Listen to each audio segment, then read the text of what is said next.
Ladies and gentlemen, thank you once again for tuning in to another episode of the Generational Wrestling Podcast. As always, that you are truly the 28-year-old piece of gold, the franchise, aka the showstopper, better known as the GOW's resident tribal chief. And with me, as always, I got my tag team partner, my brother, my family. He is the flightest in the room, Mr. 123. Pin that ass down, K Breezy, aka King Two Code in the building. Brother, what's going on? Man, oh man, dude, I'm pumped today, man. We got the queen back. The queen is back, and she is back as your new Impact Women's World Champion, Knockouts Champion, and I'm just excited, man. Let's go, man. All right, well, with that being said, she is your new knockout champion, two-time knockout champion, first ever Queen of the Mountain, first ever digital media champion, former knockouts tag team champion. Jordynne, thank you for joining us once again on the GLW. How you doing? I'm good. Thank you guys so much for having me.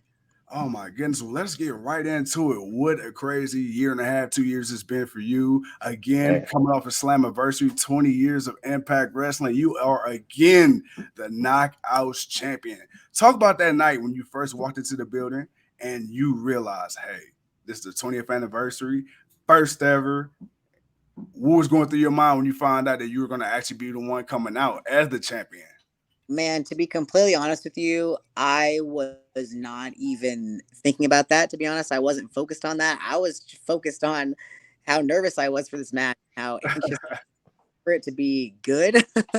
Obviously, as women, we have like an added pressure of, it being the first time ever for the knockouts for this Queen of the Mountain match. But we had so much pressure to deliver. So honestly, that's the main thing I was thinking about. It honestly hasn't even set in because this entire weekend and the past few days have just been a whirlwind. So hopefully I get to relax and kind of just lay back and enjoy it a little bit finally this weekend.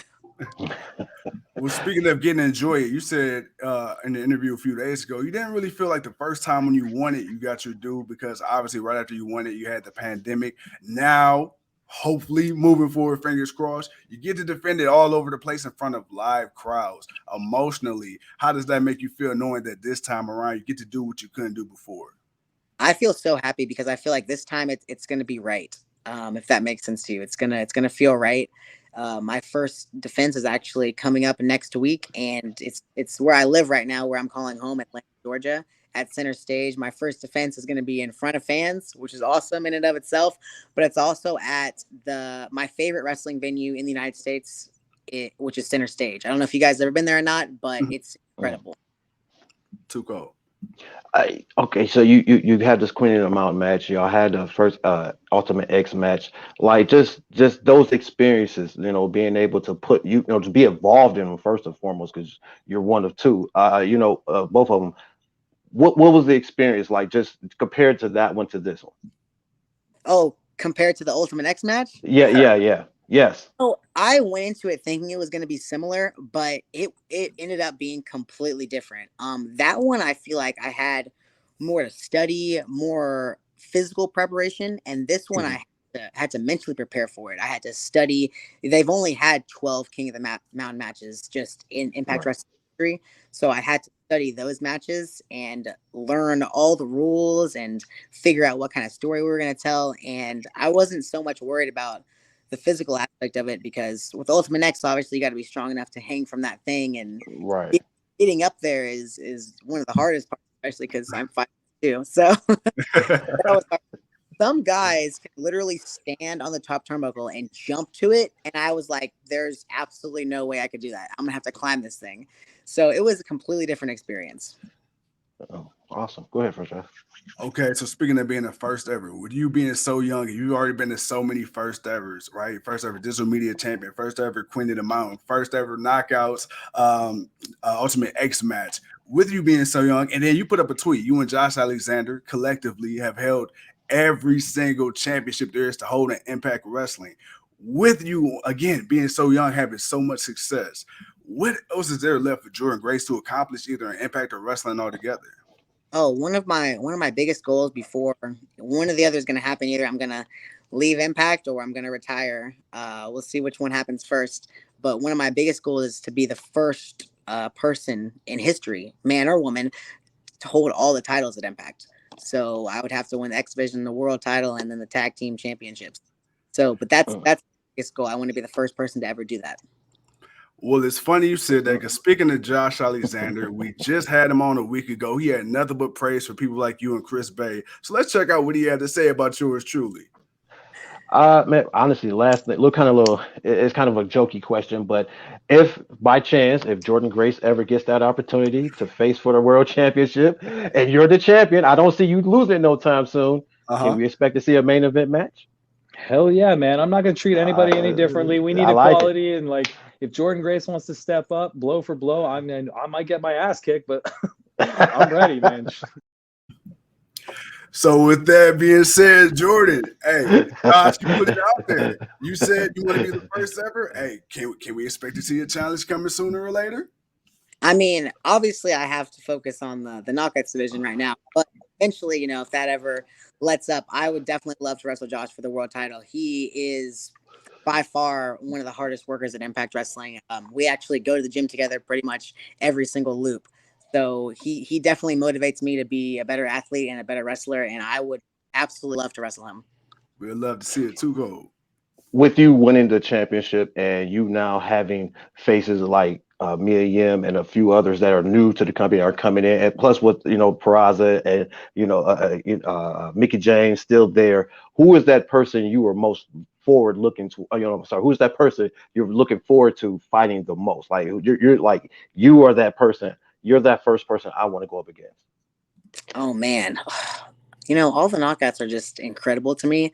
But to be completely honest, Deonna Purrazzo is my favorite opponent in general, Impact and out of Impact.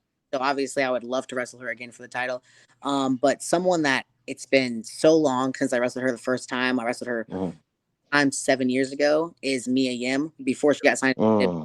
And before I really came into my own as a wrestler myself. So she's someone I would definitely love to have another opportunity with. Awesome. Go ahead, Francesca. Speaking of Mia Yim, this picture of you, Mia, Deanna, Chelsea Green, of course, Tasha Steeles. Many people on Twitter and the internet are calling you women with Eddie Guerrero and with the SmackDown 6 was at WWE years ago, and how you five women, not just you five, but you have really been kind of the focal points as of late and building up the Impact Knockouts roster, right? How does that make you feel to see people putting such classic names like Eddie Guerrero, Kurt Angle, Rey Mysterio, and saying that these women could possibly be that and are on their way to being that in this current generation, but for the women's side and wrestling as a whole? It's really crazy to hear that, to be honest with you. I'm not sure. I mean, it's the names that they're listing. I'm just like, there's no way we'll ever be as good as them, right? Because they're incredible. We can work as hard as we want forever to be as good as them, but I just hope that we don't let people down. Like that's one of the main things. Too cold. How's the dog been? How's your dog been? I know the last time we did an interview, he wanted to make sure he was a part of the show. How has he been? I have four now. Yeah, four. Oh, wow. Ooh, wow. Okay. So they tearing up your house right now. Oh, well, hopefully not. The French Bulldog has settled down quite a bit. They're all downstairs right now. Probably sleeping, to be honest. They all play together constantly, so they tire each other out now, which is awesome for me. So probably just downstairs chilling, eating food, hanging out. But with the 20-year anniversary and everything going on, man, how was it just to see some of the past people, come in and just pay that homage to you guys and all the work that's been put in? It was awesome. There were a lot of people that we missed there, obviously, but people who did come in, it was so cool to have them there. Like, I wish we could have them there every time. They're such a big part of Impact Wrestling history, and it was so cool to have everybody there that we did have. Awesome. Yeah, it was. Go ahead, man. All right. We last talked. You said one of the things you wanted to do is that if you could get Gail out of retirement for one last match, is that still something? Now that you are the champion again, can't nobody tell you nothing. Is that still one goal that you have? Getting Gail back in the ring one more time? Man, I would love that. I literally every single time I see her, I'm like, so when are we gonna have a match? But fingers crossed, I would absolutely love to wrestle her again. I feel like we would just kill it. So yeah, definitely something I'm pushing for. I think the crop of women that you guys have now would definitely entice her to maybe like, you know what, man, there's too many good talented women here for me not to want to get into the ring with. It's like I know I know me and her could tear it up. I know me and her, like Yeah. I have a feeling she's got that bug, but she wants to remain, behind the scenes. And she can still go. Like, I don't know why she Um, acts like she can't do anything. She'll like be agenting our matches or whatever, and she'll be like, no, do it like this, and she'll do something just perfectly. I'm like, why are you playing around right now? Like, why are you acting like you can't wrestle anymore? I don't understand. She might need a little bump in the right direction. Okay, now you brought up earlier that you're going to be defending your championship next week in Atlanta at Against All Odds. Any other matches so far that's been announced that you're looking forward to see outside of your own? Oh, at Against All Odds, Yeah. I'm looking forward, obviously, to watching Josh Alexander and Joe Doran wrestle. I think that's going to be really, really good to see, because Joe is just gigantic. So I think they described it in the last match as Josh was chopping down a tree, and I think that's a good description. I actually don't remember what else they've announced right now, but I'm definitely excited to see Mike Bailey defend his X Division championship for the first time. He's fucking amazing. So that's gonna whoever he wrestles. I don't know if they've announced the match yet, but it's gonna be incredible.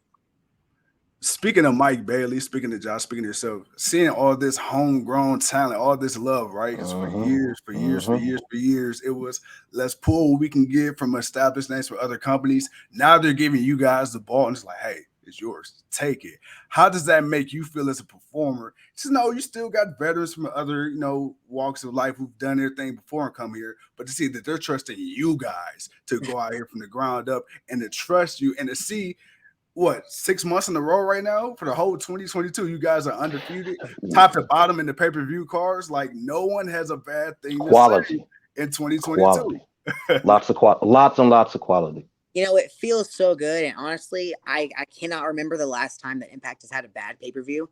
I feel like we don't have it in us to do that anymore. There's too many incredible wrestlers, incredible underrated wrestlers. And yeah, maybe we don't have, the old WWE names that people rely on so much, but we grow our own stars here. And I think that's really, really important to do as a company. So at this last taping, they didn't really rely on, a lot of, obviously it was the 20th anniversary, so they brought back some faces, but they didn't have any new signings. They didn't bring any ex-WWE guys, really. So I feel like they're giving us the ball to run with as performers. And like you just said, we're the homegrown talent now. So we really have to step up and represent Impact Wrestling and get more eyes on it than ever. Too cold. So okay, you won the world championship. You won the world championship, women's world championship. What is Jordynne Grace looking forward to moving to moving to the future of this business? Like, where do you want to put Impact now that you're one of the heads of the forefront?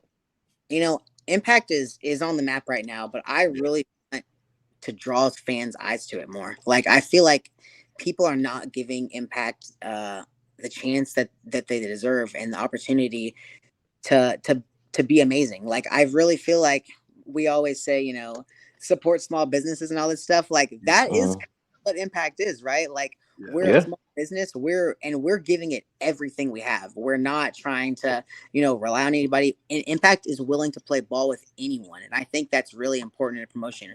We aren't a promotion that have like a big ego behind us. We've worked with AEW, worked with WWE, worked in New Japan. We've worked with all these different places. And I feel like as Knockouts champion, the better matches that I can have and the more quality matches that I can have, hopefully, Dave Meltzer starts actually going and rating some of these matches. And if I have like, a 4-star, 5-star women's match on one of these shows, I feel like that's going to draw more eyes to Impact so that they can watch my match, not only my match, but they can go back and watch the entire show and just see how incredible Impact is now.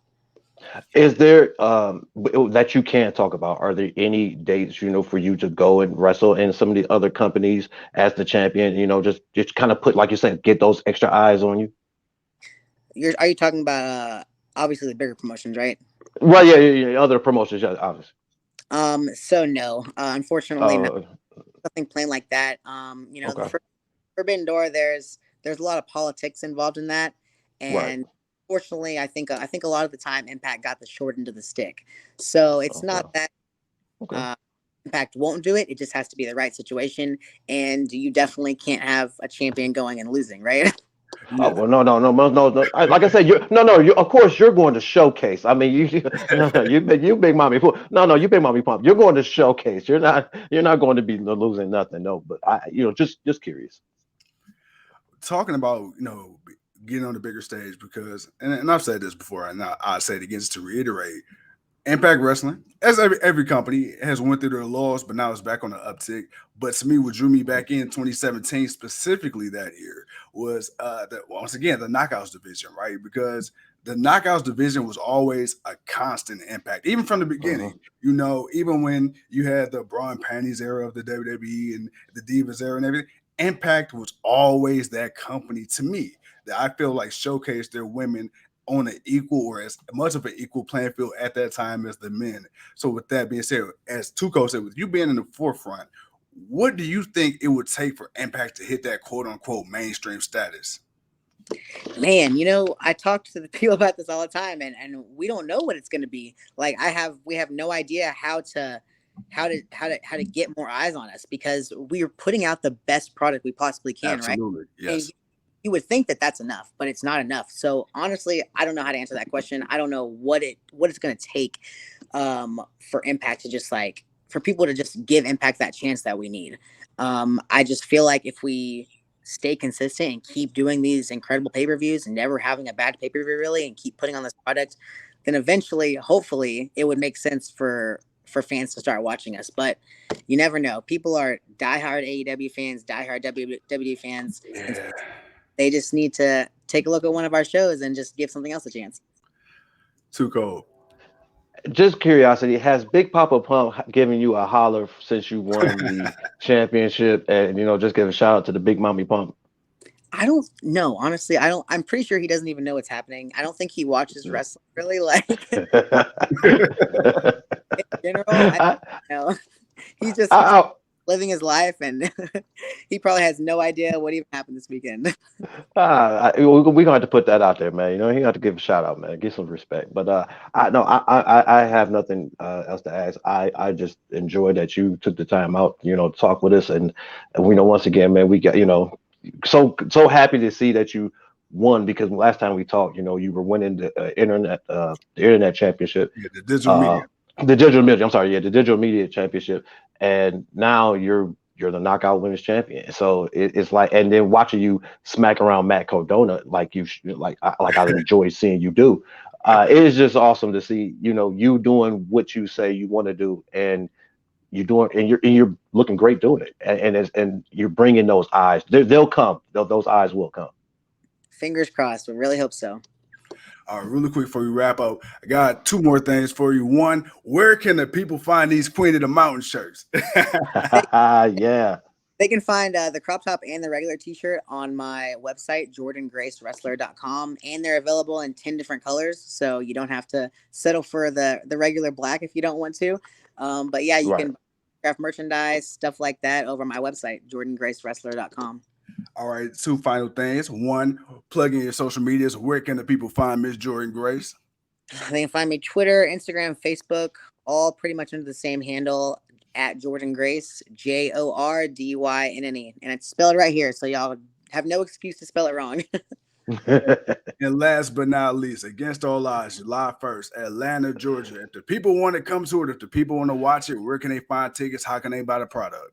Oh, they can walk up, obviously, but the best place to do it is at impactwrestling.com.